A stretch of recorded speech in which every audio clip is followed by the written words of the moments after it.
A very good morning to my dear students of class 6. I welcome you all to this new class of social science where we will begin with the first chapter of civics, which is understanding diversity. Children, since you people have not studied social science till class 5, we are here to introduce social science to you all. Children, understanding social science is specifically where we live, how we live, with whom we live, is all about the lives of the people. Therefore, we include history, civics, and geography. To begin with civics, children, we should know what kind of people are there in this world, how are they living together. You must have got a little idea from the explanation of the first chapter that how do people live, where they used to live, what kind of food they used to eat, what kind of music they used to listen.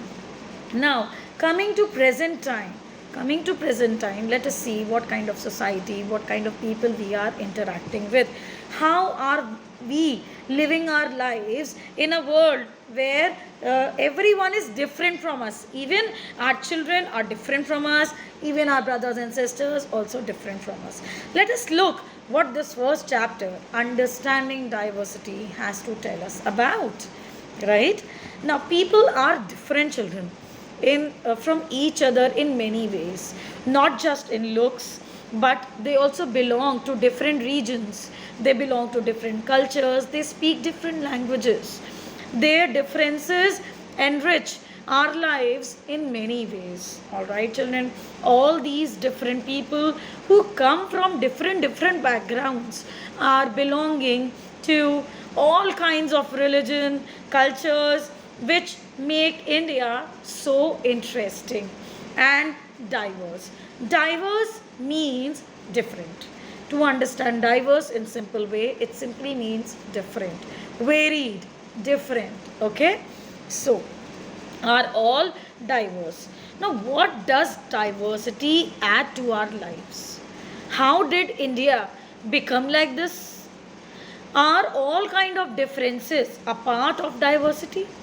Can diversity be a part of unity? So, all these questions will be answered when we will study this chapter, which is chapter number 1, understanding diversity.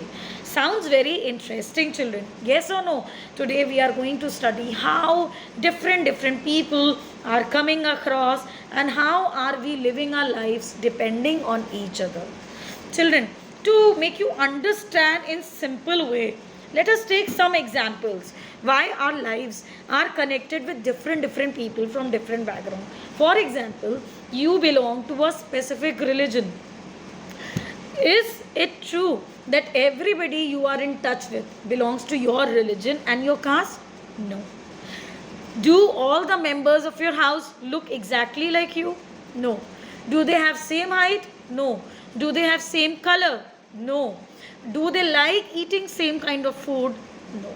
So many differences are there in your own family. Let us see second example. The person who is bringing newspaper for us. Aren't we waiting for him every day in the morning? Yes, we wait for him religiously when that newspaper man will come and when are we going to read the newspaper. Is that person exactly looks like us? No. Is that person necessarily be of our caste? No. Then again we are depending on that person and our lives are connected with him. Let us take another example. The milkman.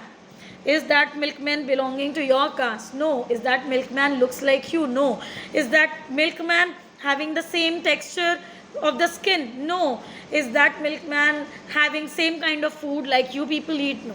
But still we are connected, right? Children, every day in our daily lives we meet so many people, but everybody is same is not possible.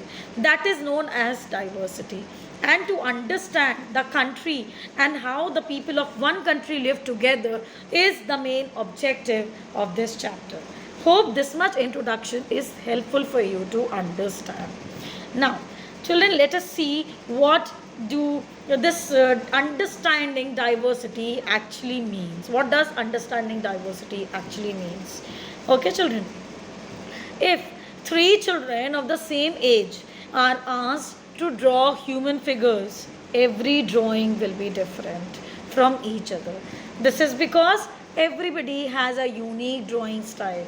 Children not only do not look exactly like each other, but also they differ in terms of language they speak. For example, twin brothers, twin sisters who are exactly to look like, they are very much similar, but their voices will be different, their tone is different, their style of eating food is different, writing is different. Okay, so it is completely different. Now they must be speaking different language, they must be liking different kind of food, isn't it? Now children, when we observe that so many differences are there in two people who look exactly like each other, still there are so many differences, then diversity is there, diversity is present, isn't it? This helps the students to recognize what they have common in each other with their classmates, and then they start interacting with each other. Children, when you enter your first day of the class and you begin to enter a new class where you don't have anyone whom you know from the beginning, then how will you make friends? Obviously, when you will talk to different students, you will realize that this girl is of my style, this girl is more of like me, or this boy is more of like me. Then you start relating your likings, your dislikings, and then you start interacting.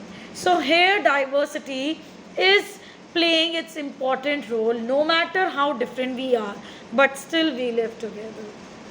And then this is the base of our country, children, that our country India, having so many differences, still we are united, still we are one country, right? So this was all for today's class, where we just had a little introduction.